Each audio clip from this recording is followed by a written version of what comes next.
যে এই এন্টায়ার হলটা একটা একাডেমিক শক্তপোক্ত সেটআপের অবতারটা ছেড়ে অন্তত আগামী 15 মিনিটের জন্য একটা সেফ থেরাপিউটিক স্পেস হয়ে যাক, যেখানে আমি একজন ক্লায়েন্ট হিসেবে নিজের রোলটা অ্যাজিউম করছি এবং আপনারা প্রত্যেকে collectively try to become my therapist.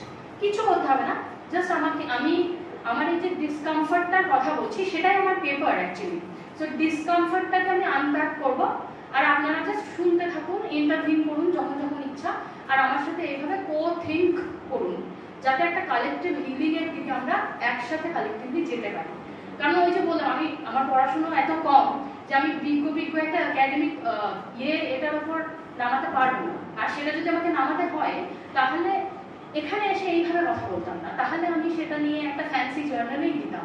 কিন্তু আমার মনে হচ্ছে যে সেটা ওইভাবে না করে আমার ইমিডিয়েট মানুষ যারা আমাকে চেনে, যাদের সাথে আমি বসবাস করি, তাদের কাছে এই ডিসকমফর্টটাকে পৌঁছে দেওয়া খুব জরুরি। এই ডিসকমফর্টটা আমার লেগেসি হোক বা শুধু সোললি আমি এটাকে বহন করে বেড়াই, এইটা আমি কোনো মতেই চাই না। তো বুঝতেই পারছেন আমি কি করতে যাচ্ছি। এই আর্টিকুলেশনটা আমার পক্ষে করা খুব কঠিন, তবু আমি চেষ্টা করছি। নামটা যেরকম দিয়েছি যে whose community is it anyway?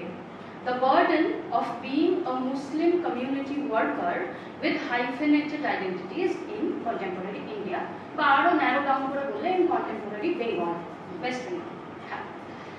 এবার